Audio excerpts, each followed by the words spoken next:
I am delivering. Trump recognizes Jerusalem as Israel capital amid worldwide fury.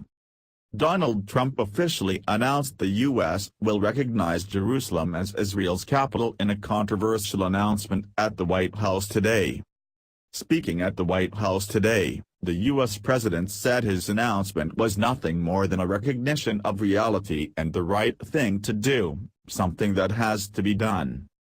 He announced that the United States will recognize Jerusalem as the capital of Israel after days of speculation. And he directed the State Department to begin looking for a site for an embassy in Jerusalem, in a move from their existing site in Tel Aviv, a process which is expected to take years, although Trump has signed a 6-month delay to the move. He also said he would remain deeply committed to helping facilitate a peace agreement acceptable to both Israelis and Palestinians despite his announcement, adding the United States would support a two-state solution if agreed to by both sides. But he said the world is no closer to a lasting peace agreement in the region, adding recognizing Jerusalem as the Israeli capital is in the best interests of the U.S. and the pursuit of peace between Israel and Palestinians. Trump said, Jerusalem is the heart of 3 great religions but also the heart of one of the most successful democracies in the world. Israeli people have built a country where people of all faiths are free to live and worship according to their beliefs. Jerusalem is today and must remain a place where Jews pray, where Christians walk and where Muslims worship. Trump called his decision a long overdue step to advance the peace process. He said, I have determined that it is time to officially recognize Jerusalem as the capital of Israel. While previous presidents have made this a major campaign promise, they failed to deliver. Today, I am delivering.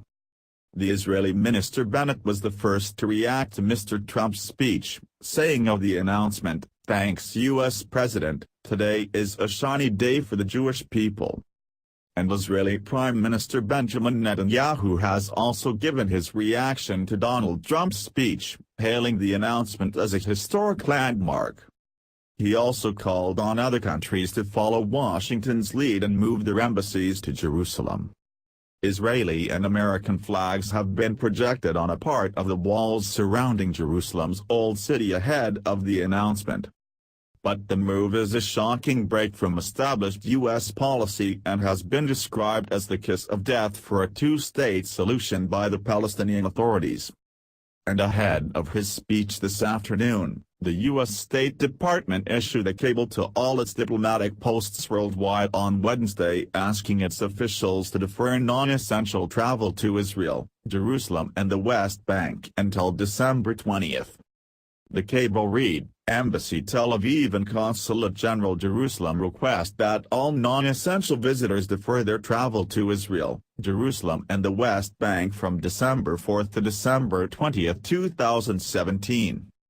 However, Vice President Mike Pence will go to the Middle East in the coming days, the president added to his speech to cite the warning from the State Department.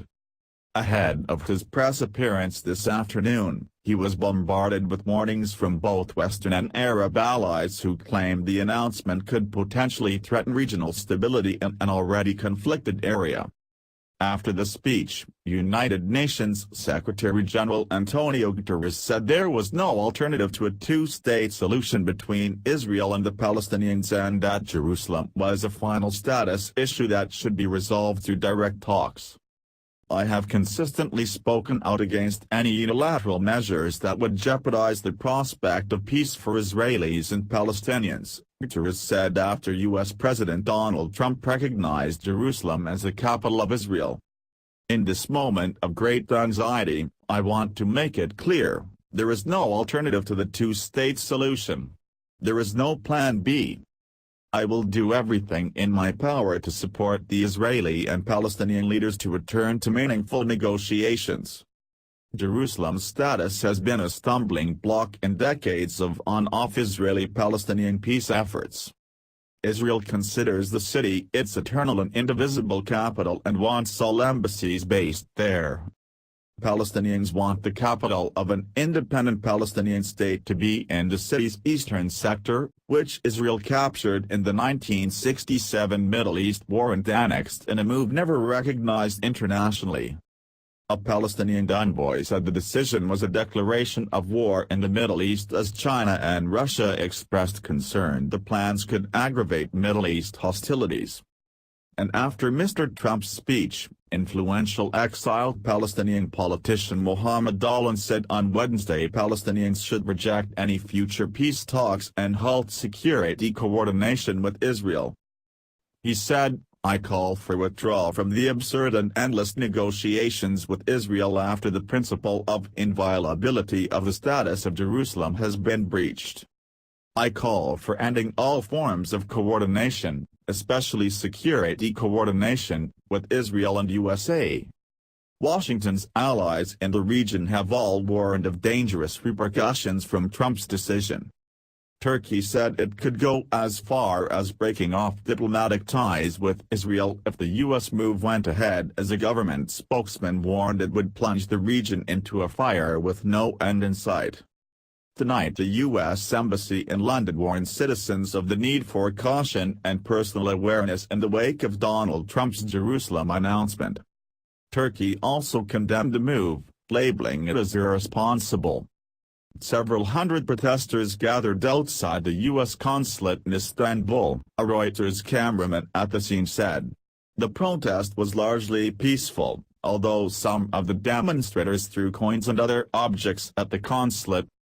"We condemn the irresponsible statement of the U.S. administration, declaring that it recognizes Jerusalem as the capital of Israel and it will be moving the U.S. Embassy in Israel to Jerusalem," the Foreign Ministry said in a statement. "We call upon the U.S. administration to reconsider this faulty decision, which may result in highly negative outcomes, and to avoid uncalculated steps that will harm the multicultural identity and historical status of Jerusalem."